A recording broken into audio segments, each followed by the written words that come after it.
Hello, everyone, and welcome back to another episode of our photography review show. I hope you all had a great week, and I hope you're ready for more photography reviews.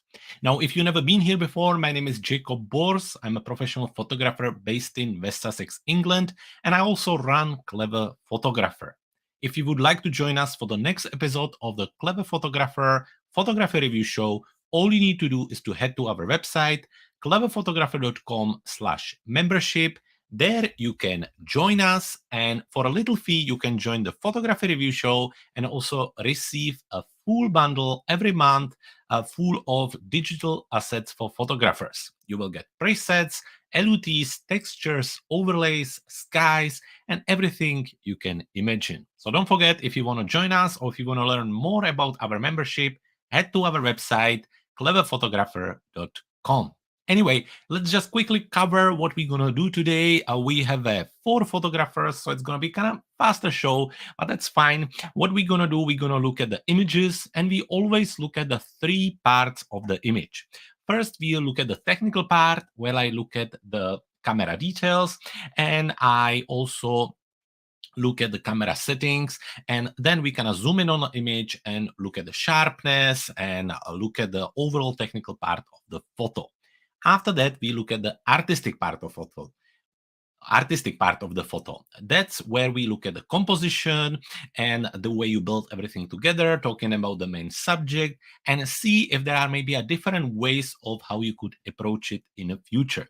And finally, at the end, with the third part, we look at the photo editing. Not always, but if I feel like there's something that you could have done differently, then we kind of dive in. We use Luminar Neo and we do a few adjustments, and hopefully that will help you for the future to help and improve your photo editing workflow.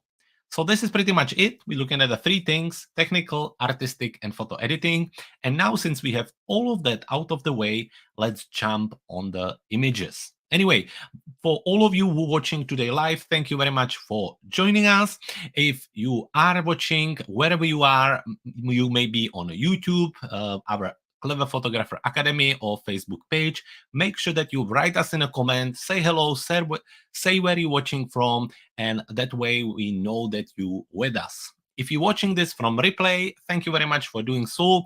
Don't forget that the video will be saved after this again on our YouTube channel, as well as the Facebook and our Facebook group.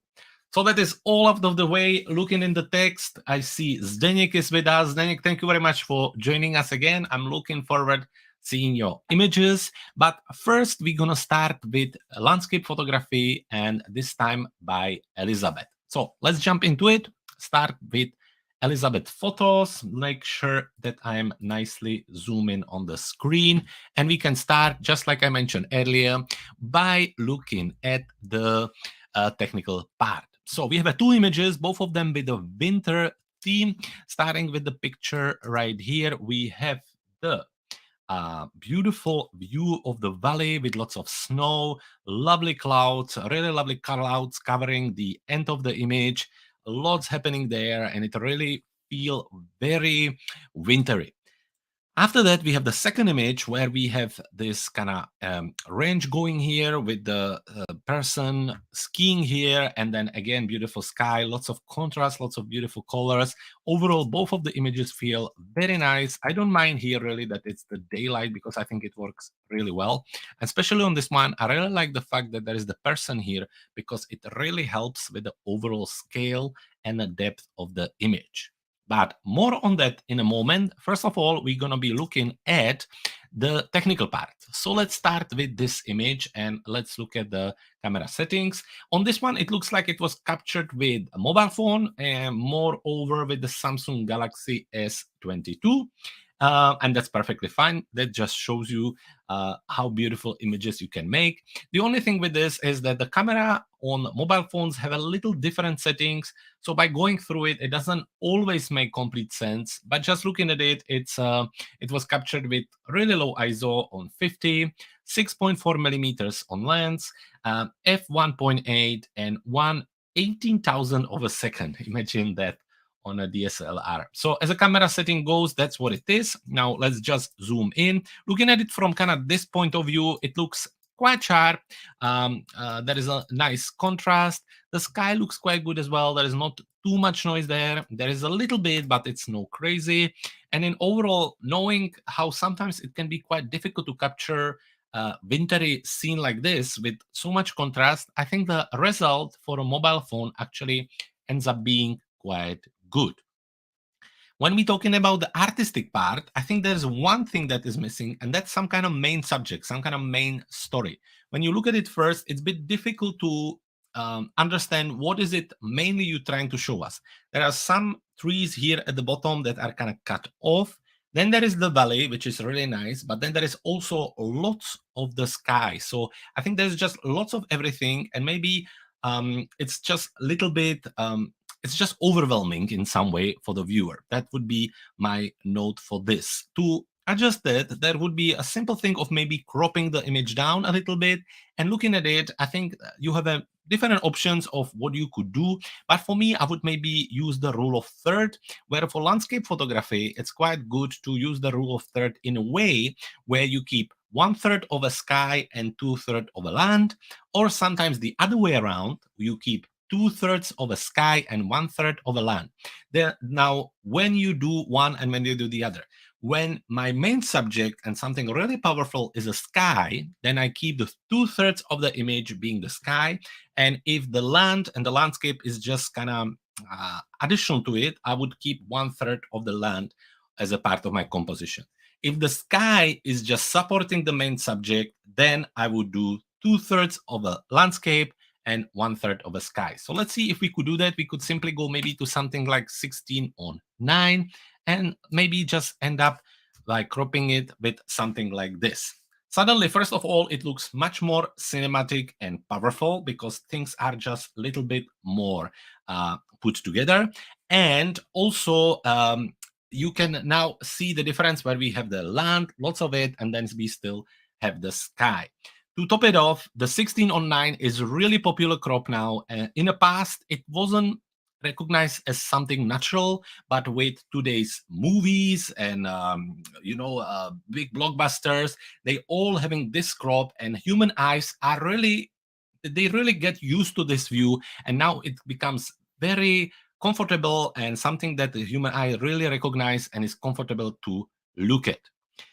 This is a good example also of the bringing attention towards certain part of the image. Now, usually we say that human eyes are attracted by the brightest and whitest part of the image, which is most of the time the truth. However, what happens when everything is kind of white, everything is bright and white? Where do the eyes get attracted to? Well, that's when the contrast step in. Human eyes also really like contrast. So in this case, where we have lots of white, the first thing that really get attracted by is the blue color here, because we have the contrast of the colors. We have the almost monotone area, and then we have the blue. So the blue definitely is something what takes away a little bit of the attention. And after that, coming to the contrast again, once you forget about the blue, the next thing the eyes will be focused on are actually the dark parts, because there is so much white that the human eyes get attracted by the darker parts, so the tree and the forest, which in this case works quite well. However, that's a little bit too far in. What I wanted to show here is that the cropping really can make the difference for me. You can just get something like this from the original image, which is also very nice, but I just think there is a bit too much of a sky. I prefer when it's cropped to at least the 16:9, then you decide how much of the sky you want there, and once you're happy, you end up with something like this. So that's the first image. Moving on the second image, looking at it again, it seems like it's with the mobile phone as well. Samsung Galaxy S22, again, showing that you can really capture lovely photos here. From the camera settings, ISO 50, 6.4 millimeters, 1.8 f-stop, and 1/17,000th of a second. Now, looking at it again, the sharpness is pretty decent. We have a lovely contrast. looking, kind of zooming in and looking around. I think it's quite cool. Obviously, you see a little bit of the artifacts around the person here, and you can see slight noise in the sky. It's nothing crazy, and I think for a scene like this, it's quite good. Now, there are two things I'm looking at it. First one is it has a little bit of a green haze on it, which we can remove in a moment. And second, maybe the cropping is another thing that we can adjust. But from the composition, actually, I probably prefer this one. And that's mostly because it has a, for me, better depth. First of all, the subject is really simple here. You can start the view from here, and then there is the kind of leading line around the range. I also like the person that helps us with the depth. So we have our foreground, middle ground, and background. The contrast is nice. And also, although it is quite harsh situation, the light is quite harsh, the contrast isn't that bad actually. Even though there are some darker areas, they are not completely black, and it's quite pleasant to look at. So for the composition, this is what I think. I think it's quite nicely done. And I think the person on the skis here actually really helps the overall feeling.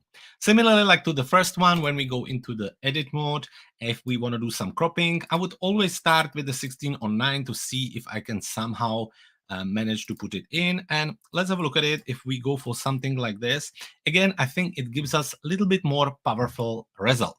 When we start, I always follow the rule of knowing that anything that doesn't add anything to the story and subject, it doesn't necessarily need to be on the image. So I think this part in front of the person on the skis, there is nothing really happening that much. So there is, I think, a little bit of extra of that.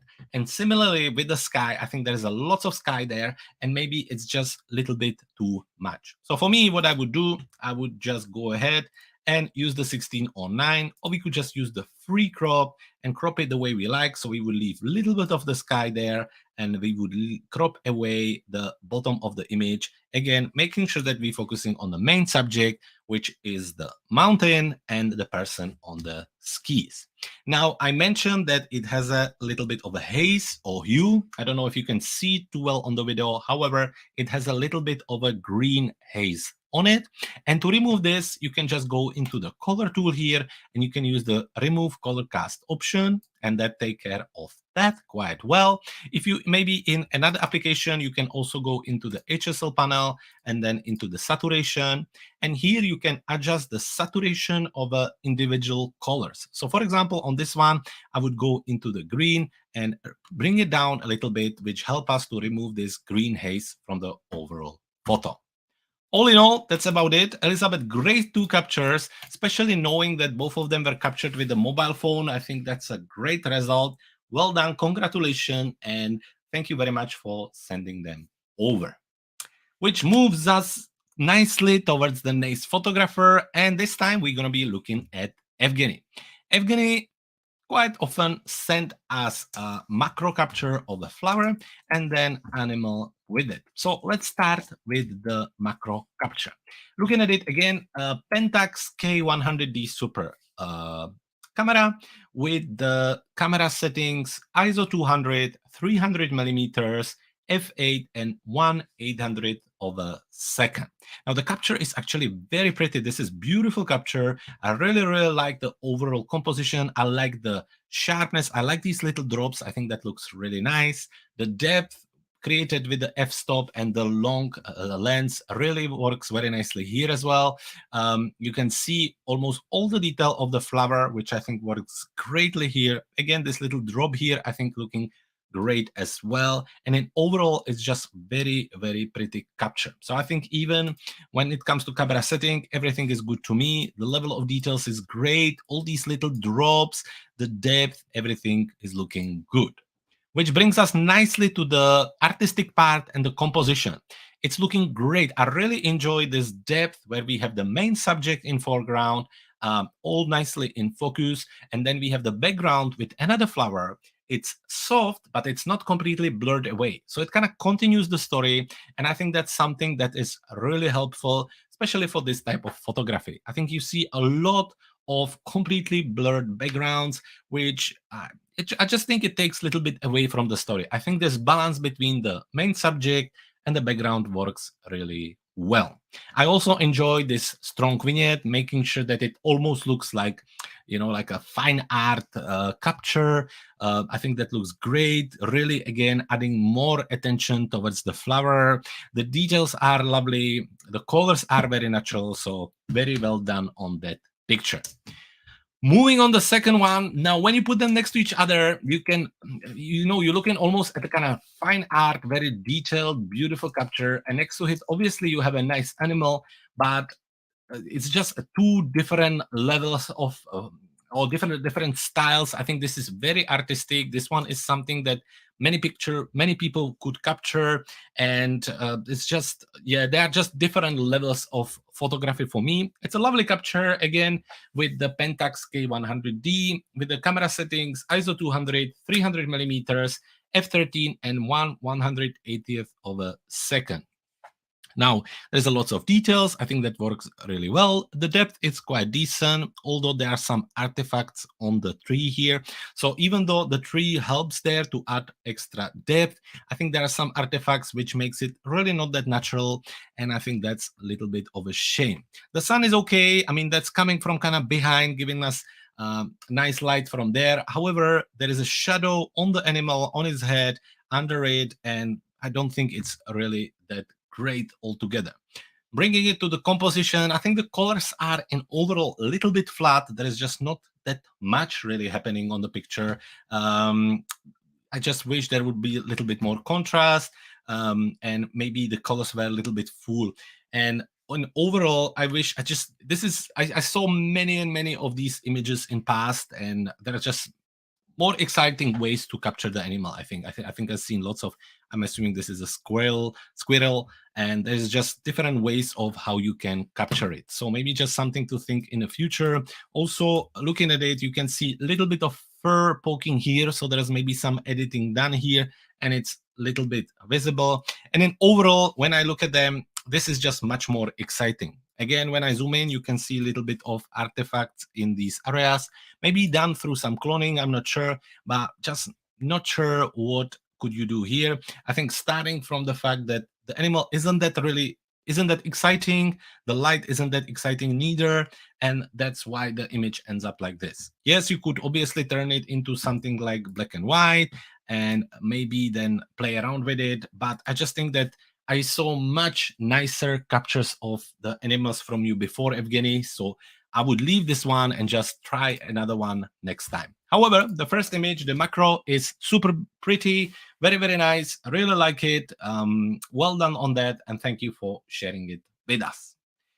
Which brings us nicely to the next photographer. This time, John. John, we have the dog right here, and then I believe we have a portrait photo as well. Lovely, lovely. So starting with the first image right here, this is captured with Nikon D3, 300 millimeters lens. So let's have a look at the camera setting. ISO 400, 300 millimeters, f2.8, and 1/3200th of a second.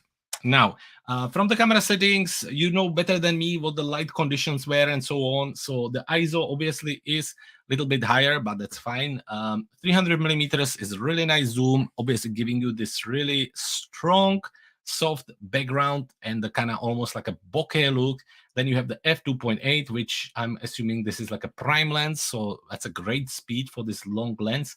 And 1/3200 of a second give us very decent sharpness. However, it's not completely sharp. I get a sharpness around the neck here. Then there is this whole area where there is no sharpness, and then you kind of get a really nice edge of the animal with the sharpness in the eye, which is quite interesting. But sometimes I think with these super fast lenses, you can end up with this, and it's just something to kind of keep an eye on.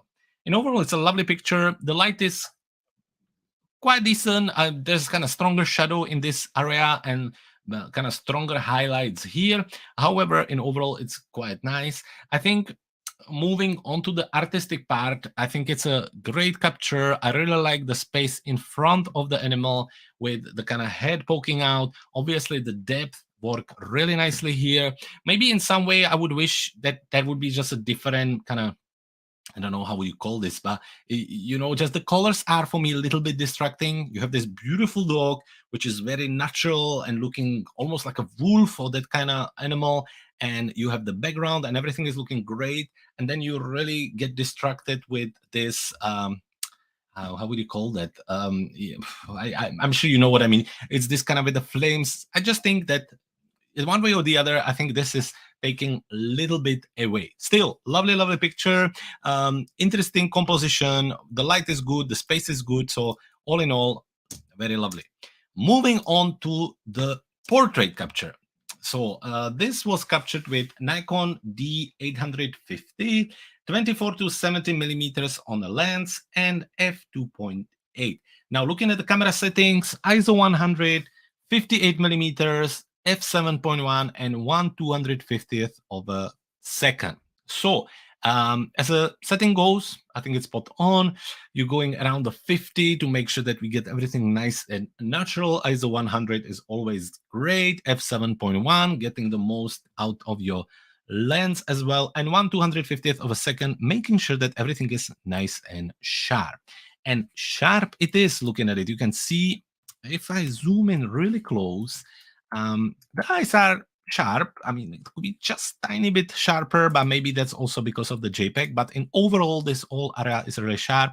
I really like the fact that you get more of the subject in focus rather than no. I think often now with these lenses, we see when you get maybe sharp eyes and soft nose, and you also get that with you can get soft hair and so on. So I think this works really nicely. We get the sharpness all the way on, all the way through, which is really lovely.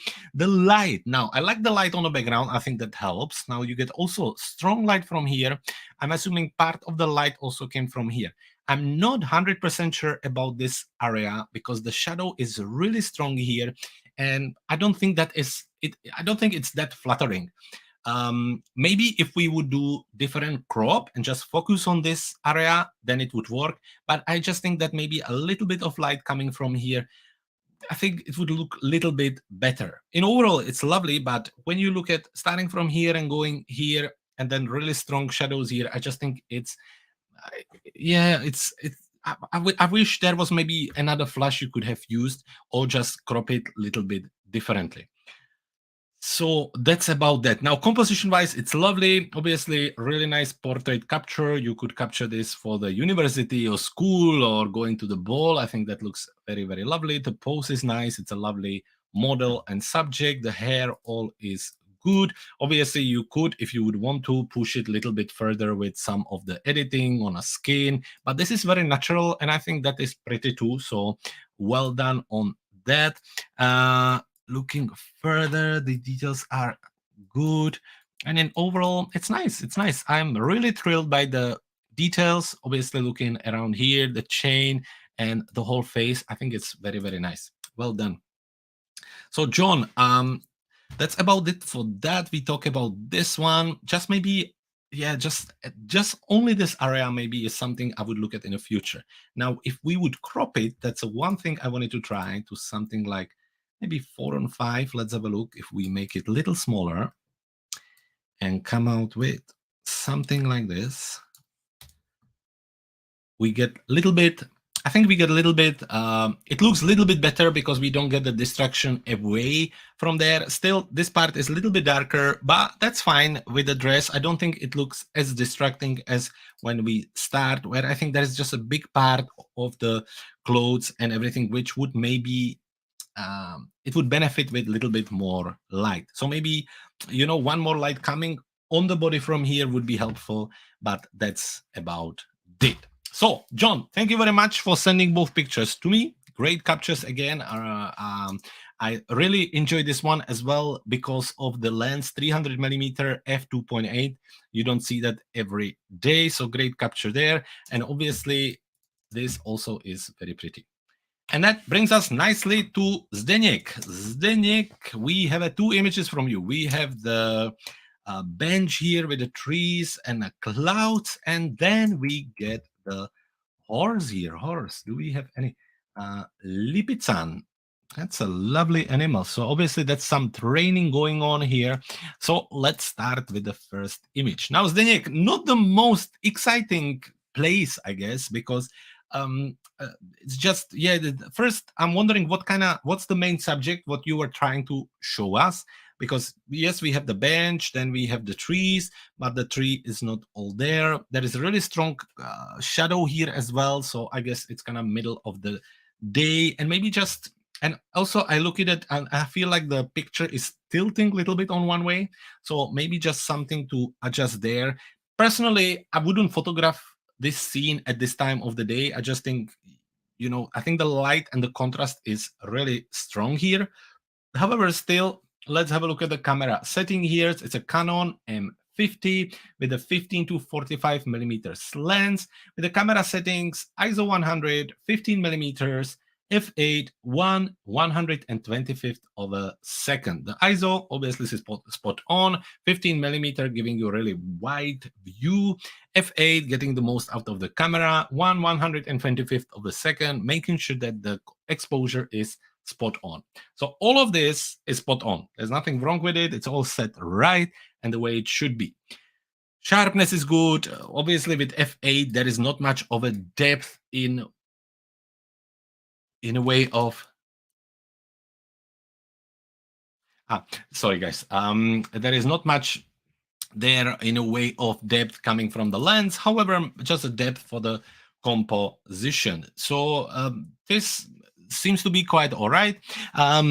However, when we move to the composition itself, it's just you always kind of looking for the you're trying to showcase the main subject, and the main subject in this case, I would think it's the bench, but then there's not much happening around it. It's not the most beautiful bench on the world. And then moving on the kind of middle ground background where you have the trees, obviously the shadow is quite strong. So again, something to look at there. So first thing I would do, I would try to photograph this at different time of the day, then maybe get a little closer if you're focusing on the bench and see if that could help us there. So let's say if we would again go on 16 on 9 and maybe just rotate it so it doesn't look like it's tilted, you would then end up with something like this, and it would be more about the bench. Just by cropping it, we're focusing on the bench and we're focusing more just on a specific part of the image, where when I look at it like this, I'm not 100% sure about what you're trying to show me. Ideally, somebody would be sitting on a bench or something would be happening to it. But I think by cropping it down and tilting it around a little bit, that already helps. I think that's a little bit helpful. Moving on the second image with the horse. Now, this is very lovely. Obviously, I'm assuming you were inside, so maybe a little lower light situation here. And that's why the higher ISO on 3200, 55 millimeters on the lens. So that was Canon 600D with the 55 to 250 millimeters. f4, 1/320th of a second. So I can see what you are trying to do here. Go with the f-stop as low as possible, trying to limit the ISO, and then obviously still have to go with the higher shutter speed to make sure that everything is sharp. So when we zoom in, sharpness is decent. It's not 100%, but it's decent. You can see tiny bit of softness on it, but that's fine. That happens. The ISO actually, no, the noise isn't that bad for 3200. Obviously, there is some there. You can see it in this part of the image and the brighter parts here, but it's quite okay. What I also see is a chromatic aberration. So that's another thing. You can see the kind of pink and purple on this side and also here. So that's maybe something to look at in the future. There is not really easy way to remove this in Luminar Neo. You would have to remove it. If you really want to remove all of it, you would have to remove it in Photoshop. But in overall, technically, I think little stronger sharpness.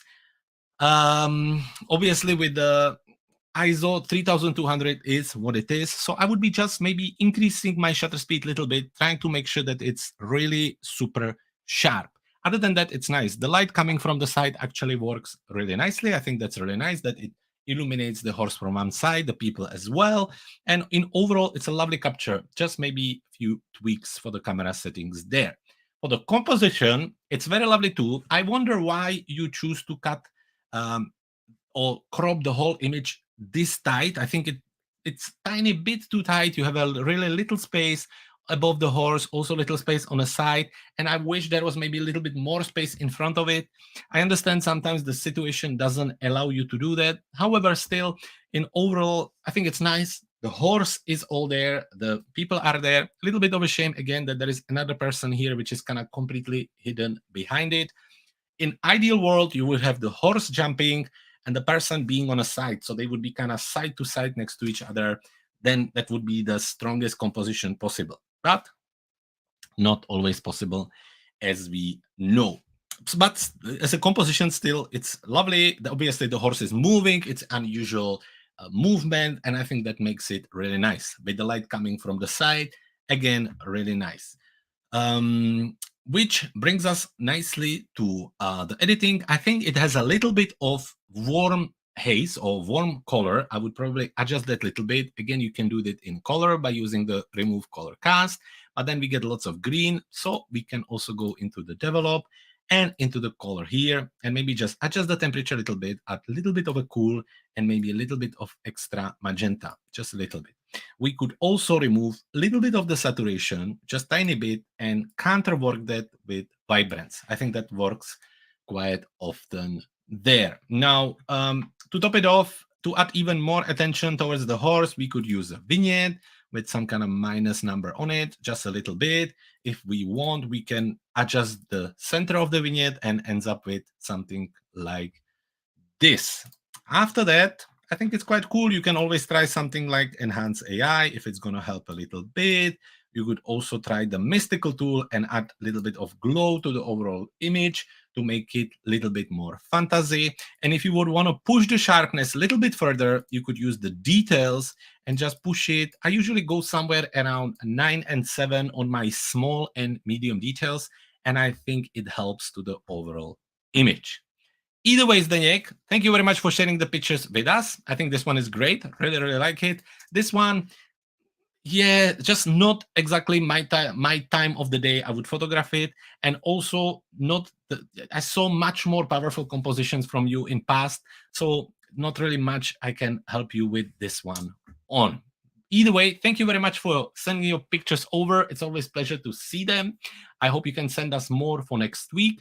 And that goes to all of you folks. If you want to join us for the next episode, make sure you send your pictures over. I would love to see them. We will be back next week, which I'm assuming is like a 10th of April, again at 6 p.m. live on YouTube, Facebook, and Facebook Academy. If you want to join us, make sure you head to our website, cleverphotographer.com/membership. And also don't forget that we just released our brand new Luminar Neo Spring Bundle. It's really popular, and if you want to grab it with the release discount, again, check out our website, cleverphotographer.com. Folks, have a great evening. Thank you very much for joining me. Take care, stay safe, and I can't wait to see you again next week.